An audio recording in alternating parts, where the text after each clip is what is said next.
Hello everyone, welcome to the April 2nd edition of Math 371.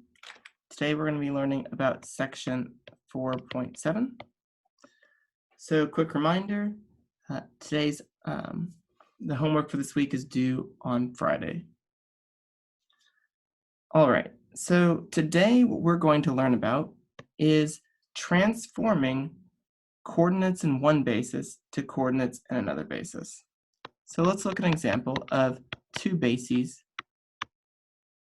for R2. So we're going to let one basis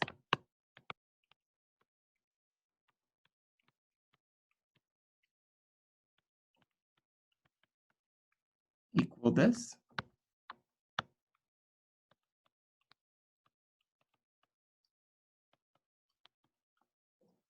And we're going to let the other basis equal these two other basis vectors.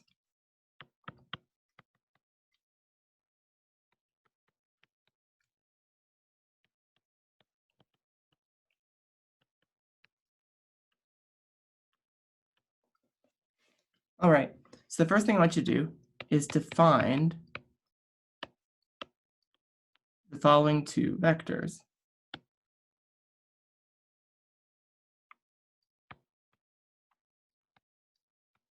That is, find the way to write B1 using C1 and C2. Find the way to write B2 using C1 and C2. So that's what I want you to do. And what you can probably guess is you're going to set up a matrix to solve for this. Okay, now that you've had a chance to do that, I'm going to show you one of the answers. We know that 7, 5 is equal to -3 times 1, -5 minus 5 times -2, 2. This is C1, this is C2, this is B1, and that tells us that this vector right here is -3, -5. And similarly on the right, we have the vector 1, 2. All right, so now what I want you to do is to find 2b1 in basis C and -b1 plus b2 in basis C. So go ahead, give you time to do that. Now that you've had time to do that, it's actually quite easy to solve. This should be 2 times the vector b1 in C, so just 2 times -3, -5, which is -6, -10. And over here, it's a similarly easy calculation.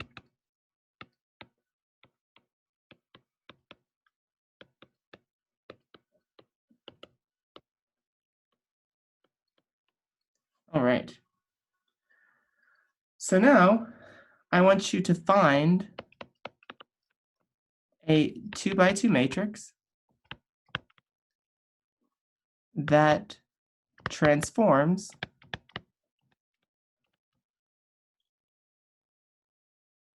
vectors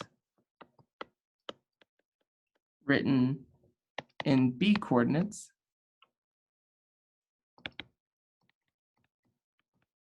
to vectors written in C coordinates.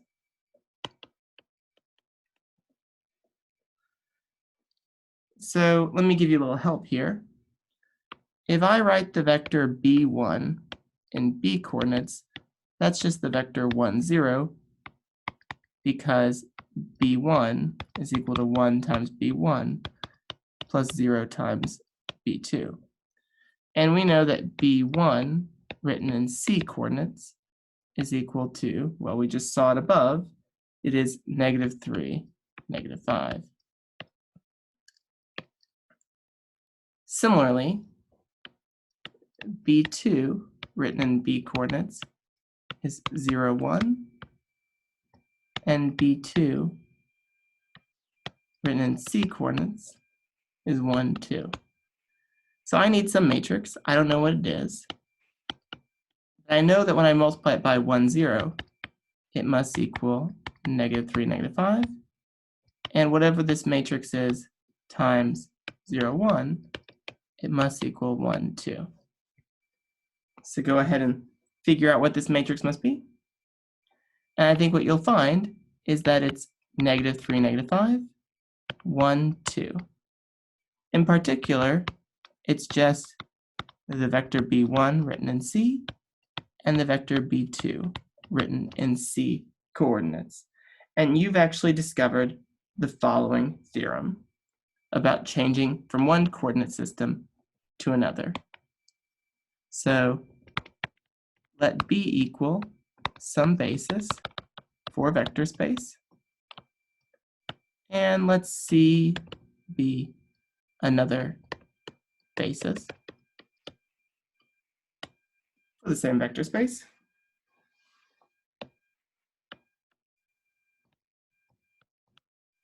Then there is a unique matrix, which we call P, B to C, such that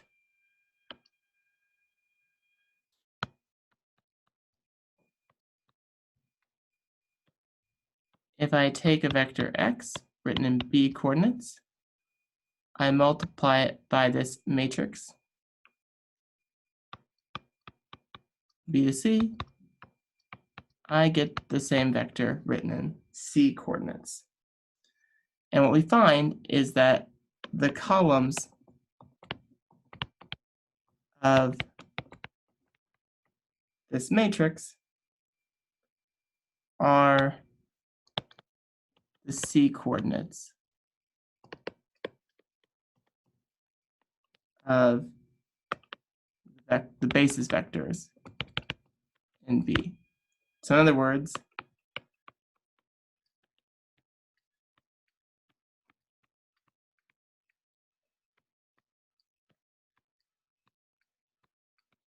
our matrix that transforms one coordinate system to the other looks exactly like this, and we call this matrix the change of coordinate matrix from B to C.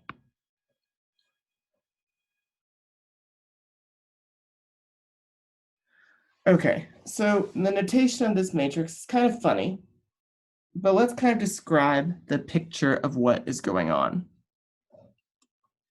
So if I have space V, and I have right down here, I have the space Rn, I have space Rn. So I have this vector x that's in V. I can send this vector to Rn in two different ways.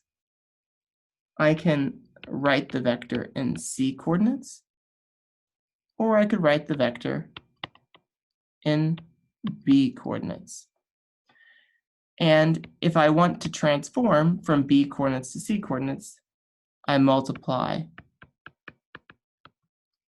by this matrix that we've just written down.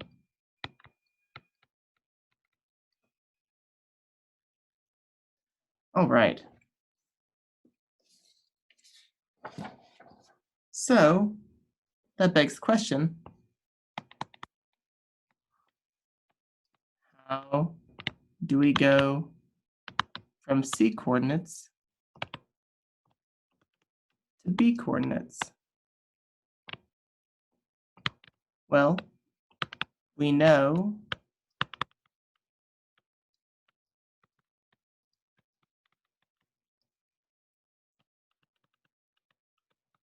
that this is true. How could we go in the other direction? So I'll let you pause the video and think about that. And what you're probably going to deduce is that we want to multiply both sides by the inverse of this change of coordinate matrix.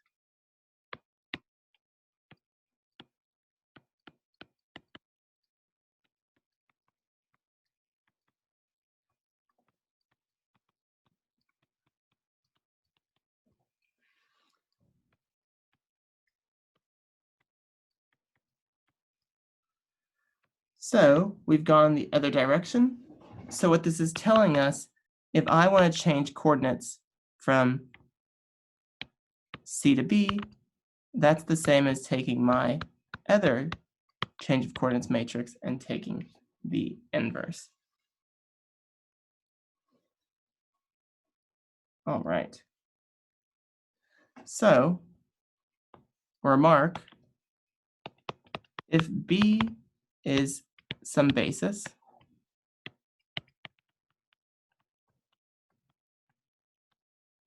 and curly E is the standard basis of Rn,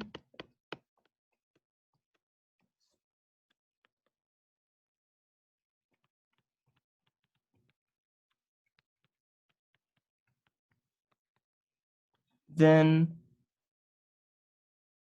the matrix where I go from my B coordinates to my epsilon coordinates is just the matrix PB from the previous section.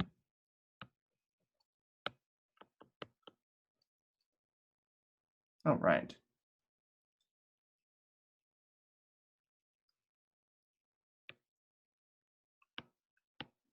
Where PB is the matrix where I write these vectors in the standard basis. All right. So why write this kind of funky notation? Well, it's because if I take all the vectors C1 through Cn, and I augment them by the vectors B1 through Bn, and I row reduce it all the way down to the identity, then on the right-hand side, I'll get the matrix P, C to B, our change of coordinate matrix. And that's why it has this funny notation, because the C vectors are on the left and the B vectors are on the right. All right, so what I will leave you with today, since today's a relatively short lecture, is the following two problems. I'm gonna let you guys do another one of these example problems where you find the change in basis matrix.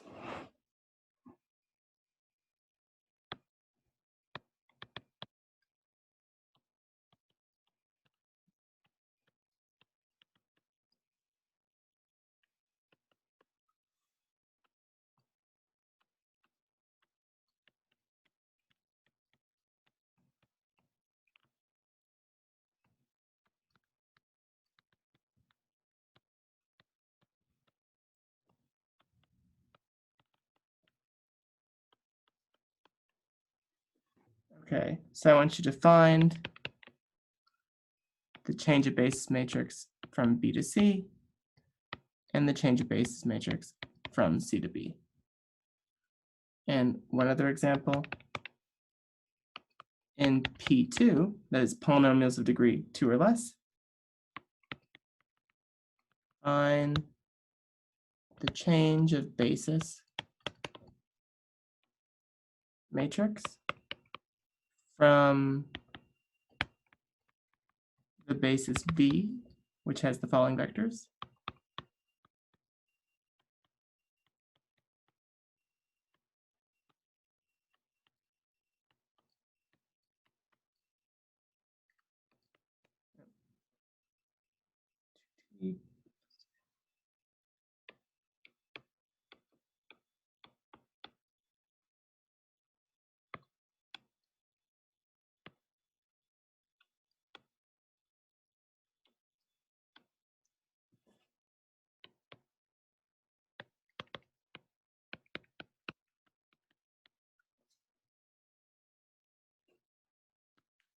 Then use it to find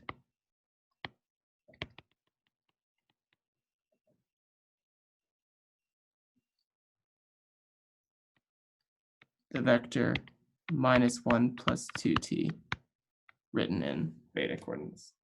All right, let me know if you have any questions. I'm happy to help. And make sure you get the homework in by Friday.